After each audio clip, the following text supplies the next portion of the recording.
are you doing today? I hope that you are doing amazing and fantastic and wonderful. Long time no see, right? Sort of, kind of. I mean, hi. Okay, focus, Courtney. Focus. I feel like when I wear these glasses, I get feisty. Or like I have more energy than what I would normally have. Don't know if that is just me like putting on a persona for these glasses. Like I feel like I should be bubblier than I already am because of these glasses. All right.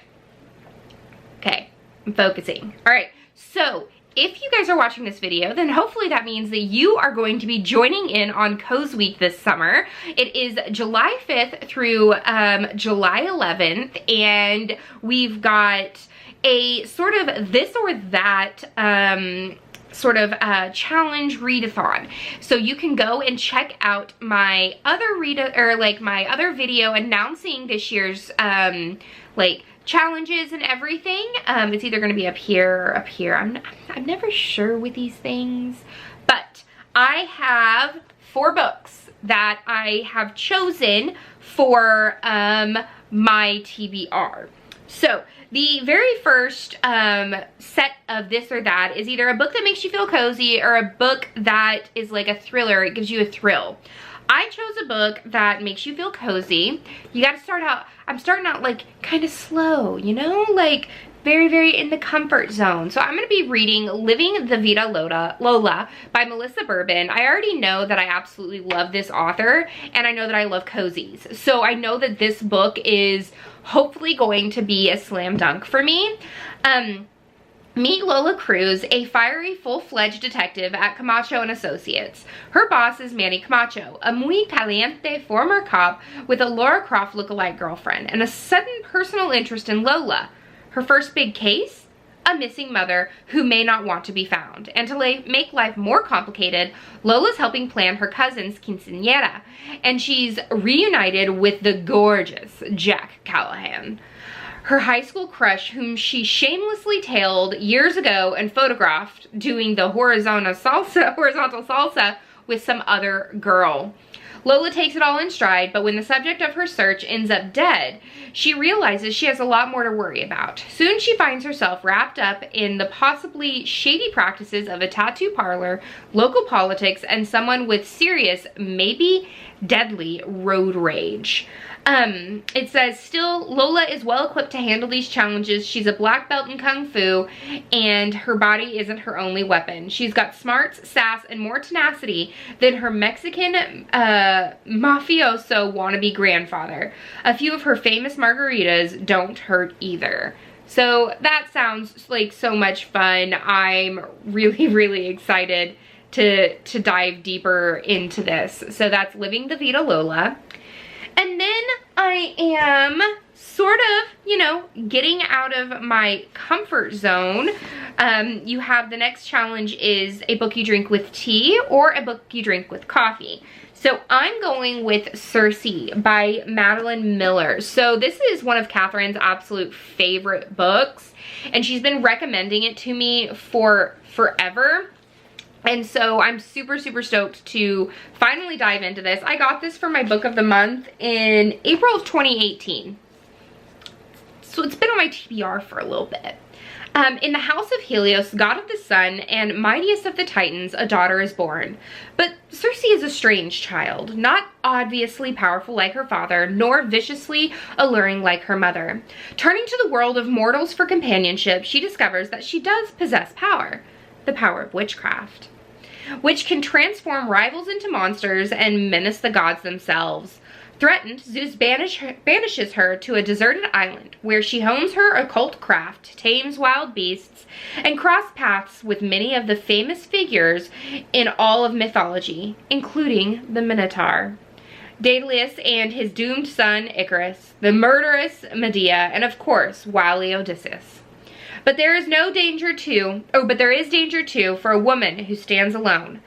And Circe unwittingly draws the wrath of both men and gods, ultimately finding herself pitted against one of the most terrifying and vengeful of the Olympians.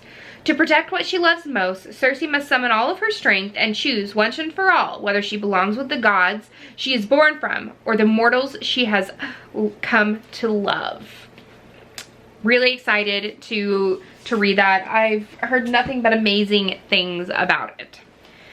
Okay, so the next sort of selections is a book in your favorite genre or a book outside your comfort zone. So I'm choosing a book in one of my favorite genres, which is middle grade, and it's sort of like middle grade mystery, so like that's awesome. So it's the Greystone Secrets, The Strangers. Margaret Peterson Haddix is one of my absolute favorite authors of all time. I love her Shadow Children series. I have read that every single year to my 5th graders for 5 years, and it was just so good. So it says, what makes you, you? Chess has always been the protector of his younger siblings. Emma loves math, and Finn acts silly, so he will be adored. They've been a happy family, the 3 of them and their mom, but everything changes when reports of 3 kidnapped children who share the same first and middle names and exact birth dates reach the Greystone family. This bizarre coincidence makes them wonder, who exactly are these strangers? Before Chess, Emma, and Finn can ask their mom, she takes off on a mysterious work trip. Puzzling clues left behind lead to complex codes, hidden rooms, and a dangerous secret that will turn their world upside down. And so this is middle grade, ages like 8 to 12. It looks really, really good, and I'm excited to dive deep.